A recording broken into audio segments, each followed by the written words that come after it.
ముద్రగడ గారి అమ్మాయి శ్రీమతి కాంతి గారు,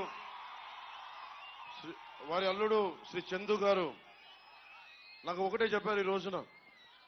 నాకు నిజంగా అమ్మ, నేను మీ ఇంత తుని ప్రత్యేకించి అల్లూరి సీతారామరాజు పాదాల సాక్షిగా చెప్తున్నా, నాకు వారికి ఒక కుమార్తె ఉన్నందని కూడా అన్న విషయం నాకు తెలియదు. కాంతి గారు ఉన్నారని నాకు విషయం కూడా తెలియదు. నాకు నేను మనస్ఫూర్తిగా చెప్తున్నాను, నాన్నగారిని ఒక మాట అనాలని కానీ ఆయన వైసీపీకి వెళ్ళినా నాకేం ఇబ్బంది లేదు, గౌరవిస్తాను పెద్దల్ని. ఈ రోజున తుని సభ సాక్షిగా చెప్తున్నాను, కాంతి గారు జాయిన్ అవుతానంటే నేను ఒకటే మాట చెప్తున్నాను, నేను తండ్రికి కుటుంబానికి కూతురికి వేరు చేసే వ్యక్తిని కాదు.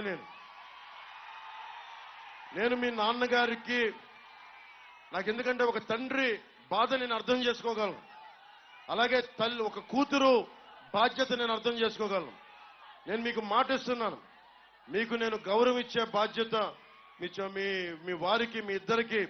కానీ ఈరోజు నేను మాట్లాడి మీకు కండువా వేస్తే నేను నాన్నగారిని ఆయనకి ఆయనకి ఇబ్బంది కలగదు.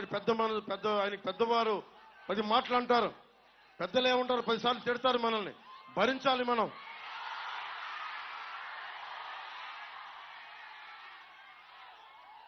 భవిష్యత్తులో నేను మీకు ఈరోజు మాటేసి ఇంత పెద్ద మనసుతోటి కాంతి గారు ఇచ్చారు. ఆవిడ నా సోదరి, మా ఆడపడుచు. నేను మిమ్మల్ని ఎన్నికలకి వాడుకున్నాడు పవన్ కళ్యాణ్ జనసేన అన్నది కాకుండా, నేను మీ నాన్నగారి దగ్గరికి మీరు నన్ను మీ ఇంటికి తీసుకెళ్ళండి, మీతో పాటు అప్పుడు నేను మీ ఇంటికి వస్తాను. నేను మిమ్మల్ని తీసుకెళ్ళి, ఎందుకంటే మన ఎన్ని గొడవలున్నా మనం వచ్చి కూర్చొని ఆయనతో మనం విభేదించవచ్చు, అభిప్రాయ భేదాలు ఉండొచ్చు, పాలసీ పరంగా విభేదాలు ఉండొచ్చు, కానీ వేరే పార్టీలో ఉండొచ్చు. కానీ నేను ఇచ్చే గౌరవం అందరికీ, పెద్దలందరికీ ఇచ్చే గౌరవం. మనం కలిసి ప్రయాణిస్తున్నాం, కలిసి ఉండాలి, విడిపోకూడదని కోరుకుంటున్నాం. నేను సగటు రాజకీయ నాయకుడిని కాదు, నేను మీ ఇంటి వాడిని, మీ కుటుంబ సభ్యుడిని, మీ సోదరుల్లో ఒకరిని, మీ అన్నదమ్ముల్లో ఒకరిని, సాటి మనిషిని, మానవ హక్కుల్ని కాపాడుకోవాలనుకునేవాడిని.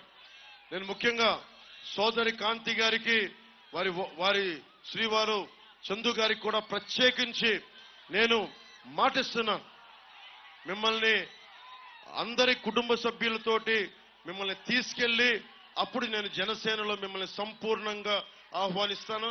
ఈ రోజున జనసేనలో ఉన్నారు, కానీ మిమ్మల్ని చెయ్యపట్టి సగర్వంగా తీసుకెళ్లి నేను నాన్నగారి దగ్గర తీసుకెళ్లి మరి మీరు తీసుకెళ్ళండి, ఆయనకి చెప్పి మిమ్మల్ని తీసుకొస్తానని మనస్ఫూర్తిగా.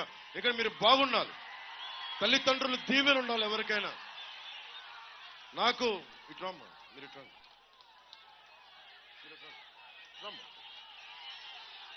సోదరి కాంతి గారికి మనస్ఫూర్తిగా మీ అందరి తరపున ధన్యవాదాలు తెలుపుకుంటూ, నేను కులాలనే కలిపేవాడిని, పార్టీలనే కలిపేవాడిని. కుటుంబాన్ని వేరు చేస్తామా? కుటుంబాన్ని కలుపుతాం. ముద్రగడ గారిని, కాంతి గారిని కలుపుతాం తప్ప మనం కూర్చొని వేరు చెయ్యం. అలా పరిస్థితి ఎప్పుడు తీసుకురాం. యనమల దివ్య గారిని కూర్చోబెట్టి అఖండ మెజారిటీతో గెలిపించండి సైకిల్ గుర్తు మీద.